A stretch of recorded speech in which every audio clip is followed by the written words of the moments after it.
अस्सलाम वालेकुम दोस्तों। इस लड़के ने अनिरुद्ध आचार्य से सवाल किया कि हमारे भारत में ही क्यों भूत और जिन नजर आते हैं। जहाँ भी देखो औरतों के ऊपर जिन बैठे होते हैं। क्या सच में जिन या भूत होते हैं या सिर्फ औरतें एक ड्रामा कर रही होती है? तो अनिरुद्ध आचार्य ने इस लड़के को क्या जवाब दिया, आइए सुनते हैं और इसके बाद डॉक्टर जाकिर नाइक का इसी हवाले से बयान भी सुनते हैं। तो वीडियो को लाइक और चैनल को सब्सक्राइब करना ना भूलिए।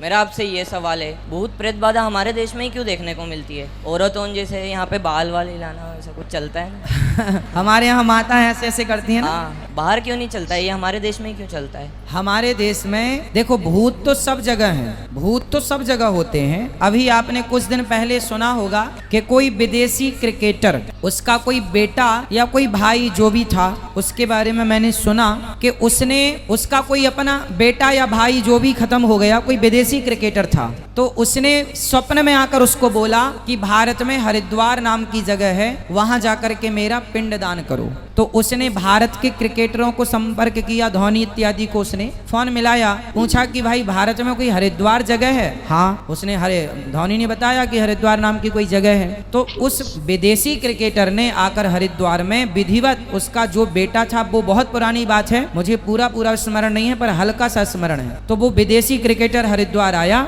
और हरिद्वार में आकर के उसने अपने जो भी उसका संबंधी था, उसने उसको स्वप्न में बोला कि मेरा जाके वहां करो। तो जब उसने यहाँ आकर उसके नाम से उसका किया पिंडदान, श्राद्ध, तर्पण, तब जाकर उसकी सदगति हुई। तो एक हनुमान प्रसाद पौधार जी के बारे में एक कथा मिलती है कि उनके पास कोई एक विदेशी आदमी आया और उसने बोला कि मेरा उद्धार, मेरे पूर्वजों का उद्धार कैसे होगा? तो हनुमान प्रसाद पौधार जी बड़े भक्त थे, उन्होंने बताया कि तुम अपने पूर्वजों का उद्धार अपनी आंखों से देख सकते हो। उन्होंने फिर जो विधिवत कार्य कराया उनका गया जी में ले जा करके, और उन्होंने जब कराया तो विदेशी व्यक्ति जब उसका कार्य पूरा किया तो उसके पूर्वजों ने उसके स्वप्न में आकर कहा कि पुत्र, उसकी भाषा में कि अब हमारी परम गति हो गई, हम जा रहे हैं। दुनिया का कोई भी कोना हो, भारत को विश्वगुरु क्यों माना जाता है? इसलिए माना जाता है कि कोई दुनिया में कैसा भी हो, लेकिन भारत के विधि और विधान, वेदों के विधि और विधान से ही सबकी सदगति होगी, वरना लोग बिना गति के, वो देखो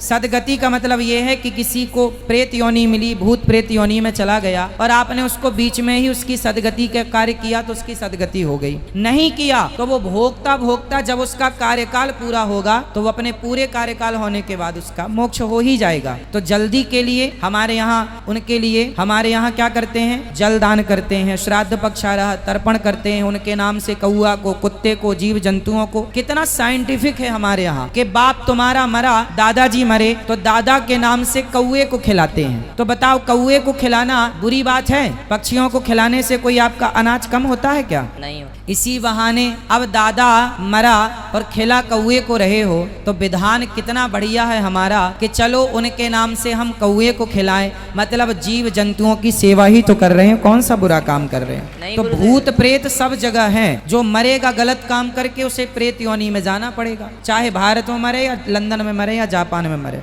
नहीं गुरुदेव, जो बतू औरतों को जैसे कि भूत प्रेत आते हैं तो वो कैसे इधर उधर हिलने ढुलने लग जाते हैं, ये अपने देश में ही क्यों होता है, बाहर के देश में क्यों नहीं होता है?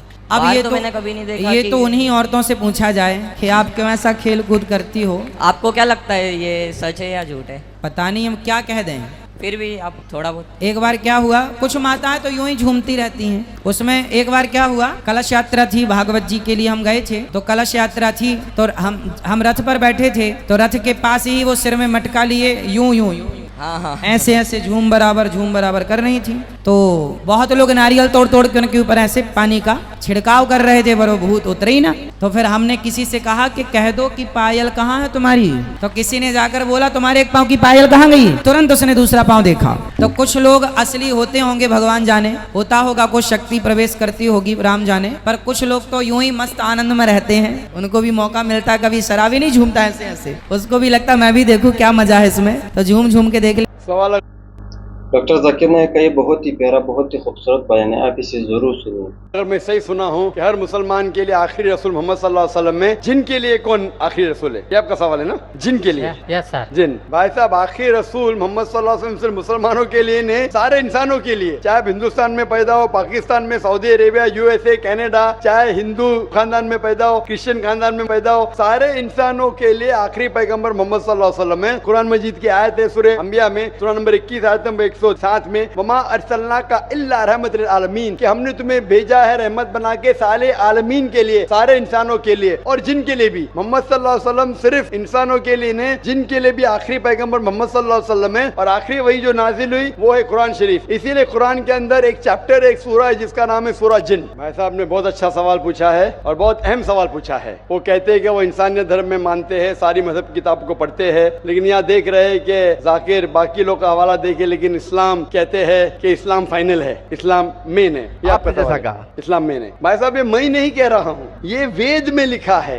अगर वेद में लिखा है कि आखिरी अवतार कल के अवतार है, अगर लिखा है तो मैं उस चीज को निकाल नहीं सकता हूँ ना। मैंने तो नहीं लिखा हूँ, उसी तरीके से बाइबल में लिखा है। आपने कहा बाइबल का, आपने कहा वेद का, बाइबल में लिखा है। बाइबल पढ़ेंगे, gospel of John chapter number 16 verse number 12 to 14, ईसा अलैहि सलाम कहते हैं, I have many things to say unto you, but he cannot bear them now. For he, when the Spirit of truth shall come, he shall guide you unto all truth. He shall not speak of himself, all that he shall speak. ये दे रहे हैं कि एक आखिरी पैगंबर मोहम्मद सल्लल्लाहु अलैहि वसल्लम आने वाले। ये मैंने तो बाइबल नहीं लिखी ना, मैंने तहकीक की। अगर मैं तहकीक करता आप आके बोलो डॉक्टर जाकिर नाइक, आप जो कह रहे बाइबल में नहीं है, लेकिन आपने कभी नहीं सुना, आप अजीब बात सुन रहे, तो आपको अजीब लग रहा है और बहुत लोग को अजीब लग रहा है। कुछ लोग कबूल करे, कुछ लोग कबूल करने से डरते। फर्क ये है। नहीं, सुनिए बात, तो ये आप बोलना चाहिए जाकिर भाई, बाइबल में gospel of John chapter 12 verse 14 है ही नहीं। अब लेके आओ बाइबल, पढ़ो मेरी बात। ये कल की पुराना है क्या? नहीं, आपकी किताब में लिखा है तो मैं छुपा तो नहीं सकता हूँ ना। मैं क्या कहता हूँ कि सारी धार्मिक किताब को लो और यकसा है वो फॉलो करो, जो यकसा नहीं उसको छोड़ दो ना। तो अक्सर जितने अहम मजहब है, चाहे हिंदू मजहब है, चाहे बुद्ध मजहब है, चाहे ईसाईयत है, चाहे जुडाइज्म है, चाहे इस्लाम है, सारे में यकसा लिखा है। आप अगर पढ़ेंगे हिंदू मजहब की किताब, वेद पढ़ेंगे, बाइबल पढ़ेंगे, old testament, new testament, Judaism, Christianity, इस्लाम,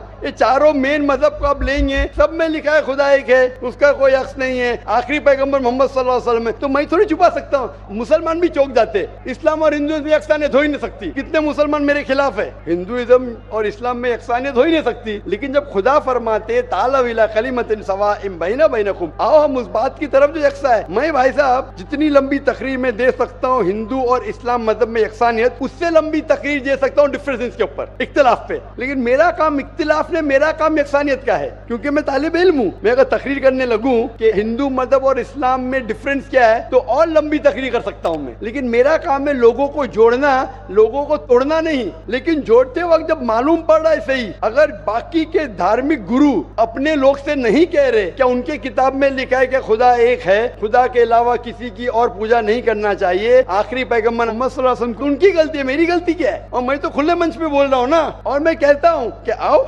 आपके धार्मिक आदमी को लेके, अगर गलती है बैठ के हम डिस्कशन करेंगे। जिस तरीके से मैंने श्री रविशंकर के साथ किया था। श्री रविशंकर हिंदुस्तान में सबसे ज्यादा माने जाने वाले इन स्क्रिप्चर्स में श्री रविशंकर है। उनके साथ मुनाजरा किया मैंने ओपन स्टेज के ऊपर, ओपनली। तो इसके अंदर अगर हक बात सामने आ रही है, लोग हक कबूल कर रहे, उसमें क्या है? आप मुझे ऐसी कोई चीज लेके आओ जो मैं नहीं मानता हूँ और कुरान और वेद में लिखे, मैं फौरन मानूंगा। आप एक चीज पेश करो मुझे, एक जो कुरान और वेद में लिखा है, इसमें मैं अमल नहीं करता हूँ, फौरन अमल करूंगा। ऐसा समझ रहे क्या बोल रहा हूँ मैं? इसको कहते हैं इंसानियत। खाली मुंह से बोलना इंसानियत क्या है? ये तो पॉलिटिशियन का काम हो गया। मैं सब में मानता हूँ, सब में मानता हूँ, सब में मानता हूँ, तो अमल तो करो। जो आदमी अमल नहीं करता, सिर्फ मुंह से बोलता है, वो तो माफ करना, मेरे हिसाब से ये ढोंगी है। वो जितने लोग आते प्लेटफॉर्म पे बोलते सर्वधर्म एक है, वो ढोंगी है। उन्होंने अपनी किताब ही नहीं पढ़ी है। ऐसे ढोंगी लोग से क्या बात करना? मैं हक की बात कर रहा हूँ। आप एक चीज मुझे दिखाओ जो कुरान और वेद में लिखी है, मैं फौरन मानूंगा। चैलेंज करता हूँ मैं, एक चीज लिखो जो आपके शास्त्र में लिखी और कुरान में लिखी है, फौरन मानूंगा मैं। इसको बोलते जिगर। यंग हूँ मैं, आपसे यंग हूँ, लेकिन जिगर रखता हूँ अल्हम्दुलिल्लाह। बड़े मंच पे